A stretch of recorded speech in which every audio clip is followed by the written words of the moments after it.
Hi, welcome to this unboxing video for HEXplore It, the Forest of Adrimon. This is a second volume in the series. There are 4 volumes already published and there is a 5th one in the works. You can find them from the marking on the side. And this is a brand, it's relatively new, it's not brand new, it's also the 3rd and the 4th one in the series, but it's a novel system, that's what I'm trying to say, about heroes, hero building and adventuring on this fascinating game for 1 to 6 players. The designers are Kat Kimundri, Nathan Luce and Jonathan Mariucci. The publisher is Mariucci Designs LLC, and the game falls under the categories of adventures, games with dice, with explorations, fantasy, farming, questing, a lot of different interactions, fighting, puzzle and travel. The main mechanisms of the game, it's a co-op game, it can be played solo, it has dice rolling, grid movement, modular board, push your luck elements, role-playing, storytelling, tile placement as you explore, expand your the area of interacting, and variable player powers.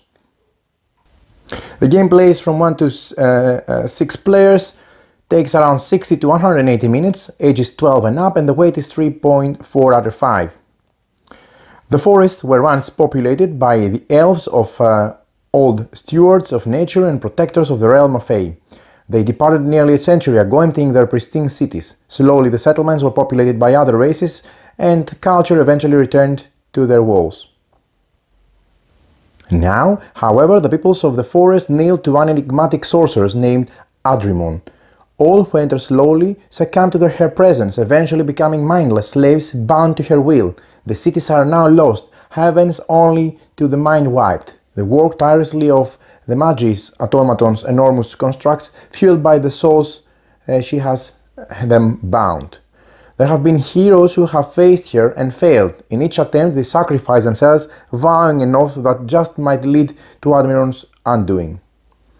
Players assume the roles of such new heroes, trying to set things straight. So let's open the box and see what's inside. Again, like the first volume in the series, this is a pristine quality box. Not only it's matte finish with a great cover, but it's really made of thick cardboard, and it's a jewel in the library. This one brings us in the forest, so the scenery has changed. There are different interactions, different quests for us, different locations to visit, and of course different races and playstyles as well. So let's open the box and see what's inside. It's a quite heavy box, like any other in this series. The cover is amazing, very captivating. So we have a welcoming letter.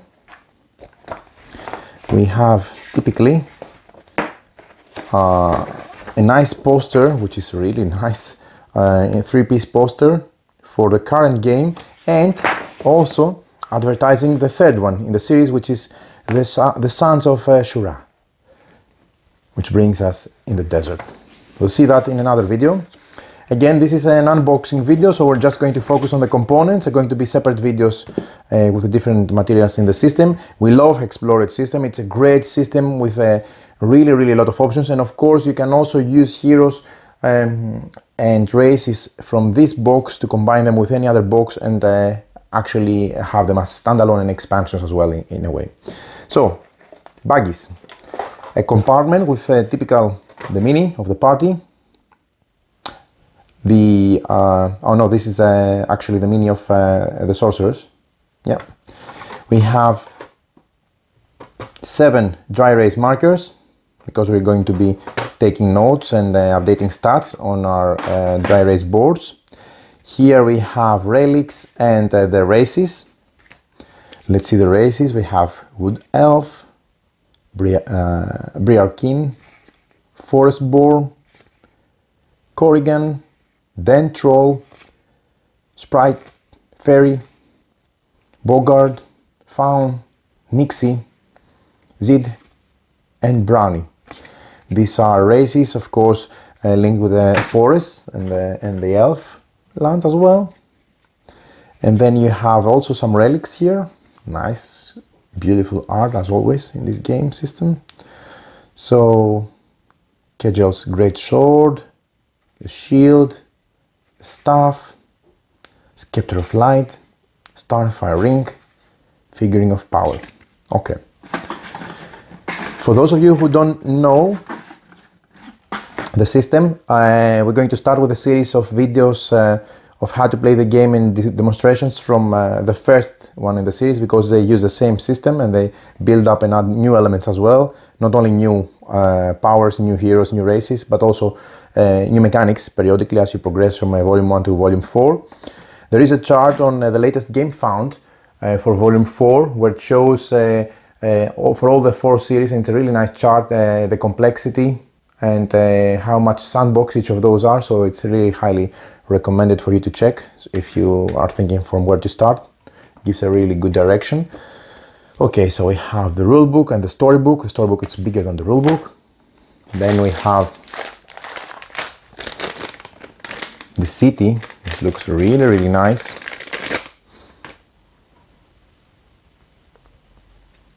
A 3D city, really cool, detailed. Okay, we have 3 tack boxes with different decks, and then we have the dry erase boards. We have the locations, we have the monsters and the bosses, and then we have also the different characters. So you can be a soul reaver, you can be a floromancer, you can be a storm caller, a verdant keeper, a druid, a historian, and then a warden or a solipsist.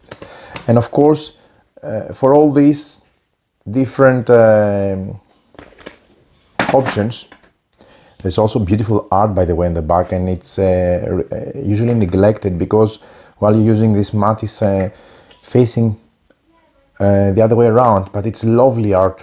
So really thumbs up for the art in this game. Anyway, what I was going to say is when you combine one of this and one of that, you have your new stats. So then you are a good elf druid, for example, in this case, or another combination if you do any other choices. Now then, let's see. We have the locations.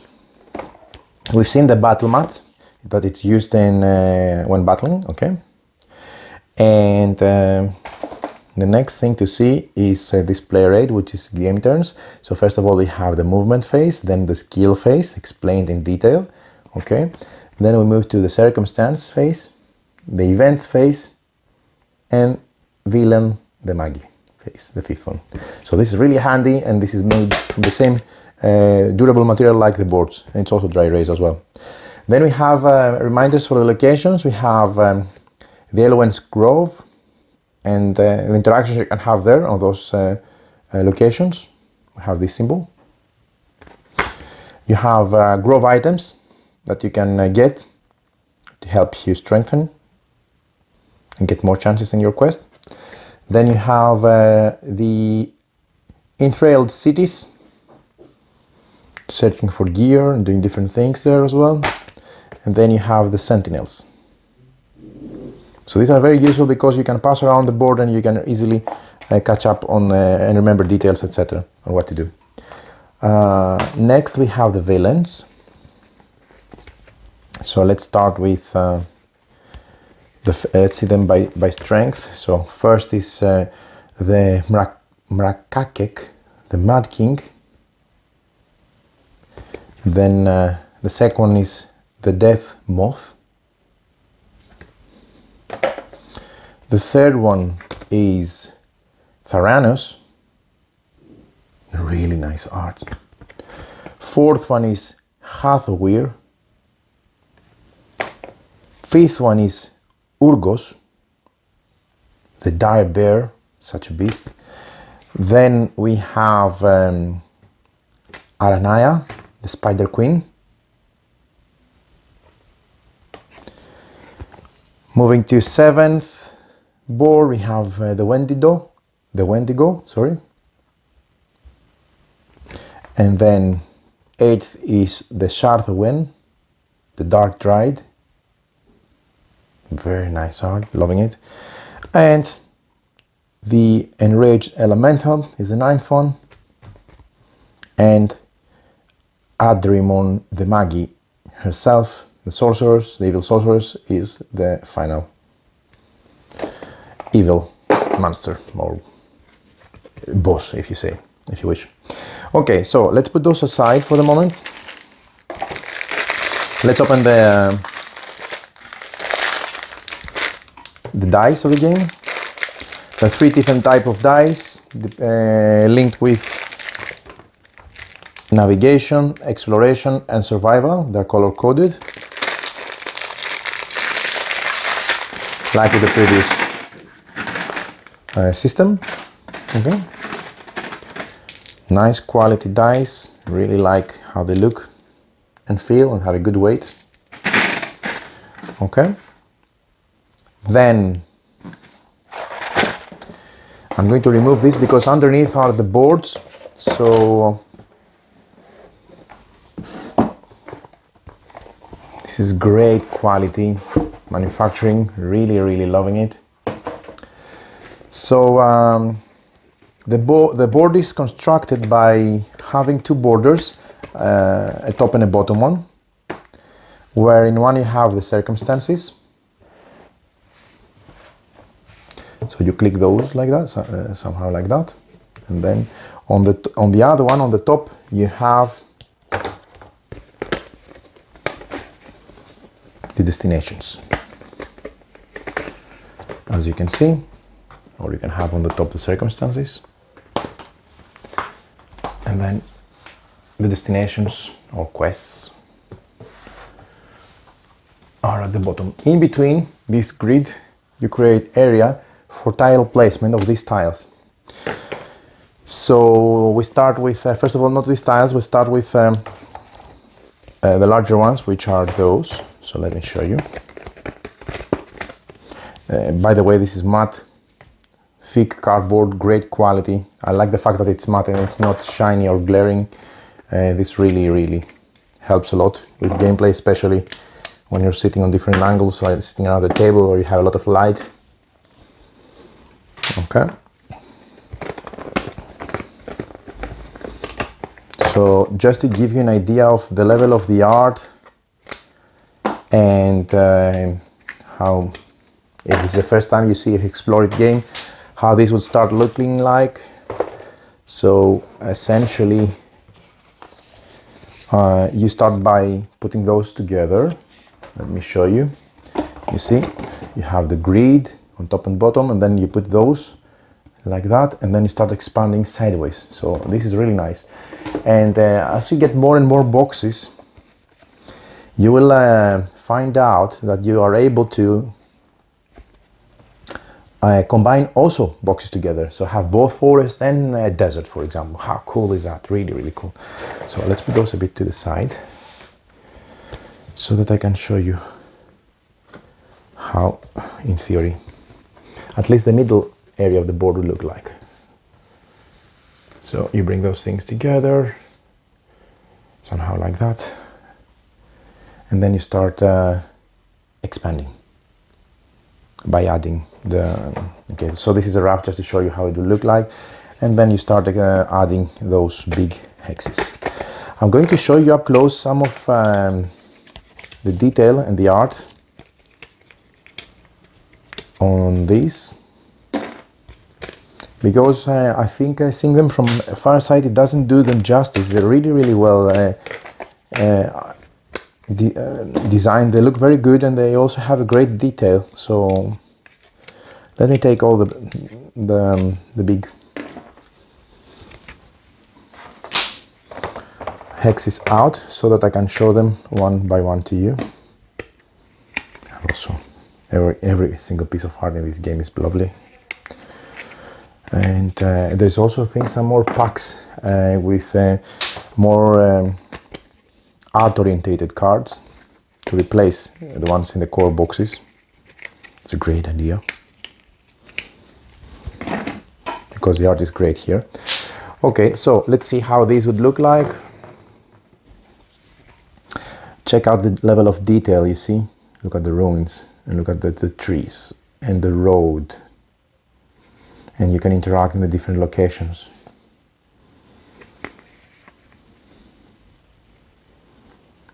And this is like a nest of spiders, so most probably you'll find the nest, the spider there. And these are waypoints. I'm going to show you another board that I missed before, but they all look really, really nice. Great art. And also it's different depending on the side of the board that you're looking. So this, you're going to be adding them sideways, so you expand more and you add more interaction points along the way. Okay, so like that, sideways. This is the wayposts, sorry, not the waypoints. This is this type of location where you can interact and do all these things. Get elven rations, remedy tonics, wand of ashes, and do different things, workshop supplies. And this is a battle site where you have the sword. You're going to find some locations on the board like this one where it's a battle site. So really, really nice, very well done. So all this of course fit right into the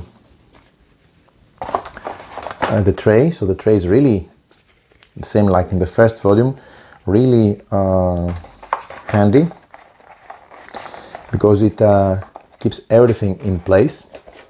And then on top you can put those and then store everything really, really nice. So let me show you the storybook.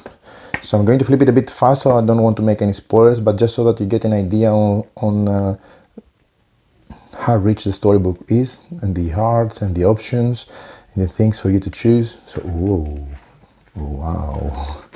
So I'm not staying long because I don't want to make any spoilers, but you see lots of different things. So this is a highly thematic, rich experience with a fantastic system blended under the hood. So this is a rule book. For those of you who are aware from the volume 1, you'll find easier to read through the rulebook because a lot of things are similar or the same. The idea is the same. We have different type of interactions and different locations. This is a Reaper and this is the Frey Realm. And everything is explained, so you explain how you set up the game, how you choose your hero, how you progress, what is your turn structure. It may look, and the combat, how it's done, it may look like it's a big rulebook, but it's really straightforward, really making sense, and capturing everything. So really great job on this one. So last thing, but not least, we have the decks of cards. So let's see the different cards just to show you how they look.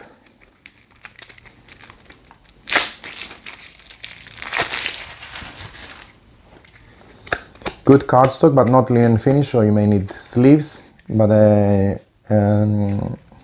it's a nice big size card. So these are incursions, for example. You can have navigate cards. You can have explore cards with yellow border, or you can have survival cards. And there's a lot of options in each of those decks.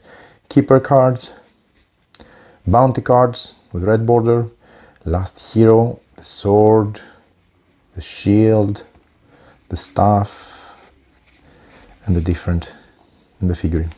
Okay, so this is in this deck. Second deck. Even the art on the tack boxes is amazing.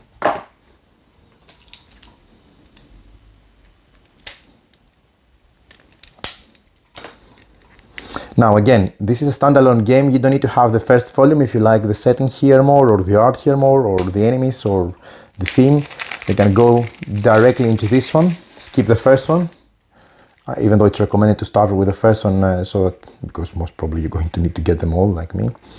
These are events, discovery cards, nature cards, afflictions. And then you can find enemies like giant, fox, blood wasps, stone fang, serpents, lynx, villagers, mob, cultists, soldiers, and so on. Lots of things, lots and lots of things.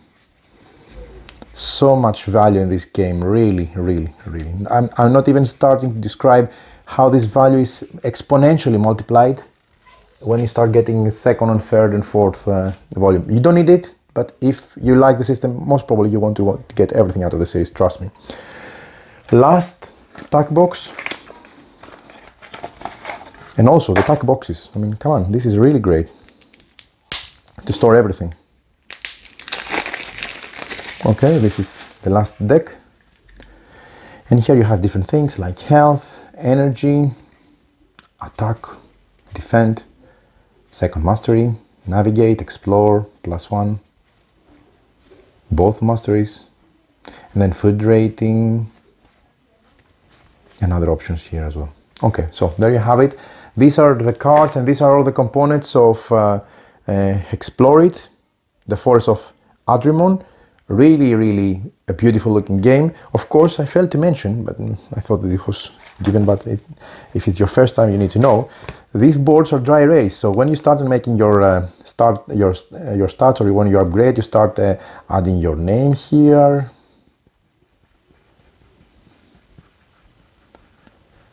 And then you can keep notes of items you have, you can put your food rating, your skill level for survival, exploration and navigation, which improve, etc. And all this, same like with the battle mat, you can easily update, erase, restart, because this is dry erase board. So how cool is that? No pencil, no booklets, no printing, really slick design, excellent, really looking beautiful.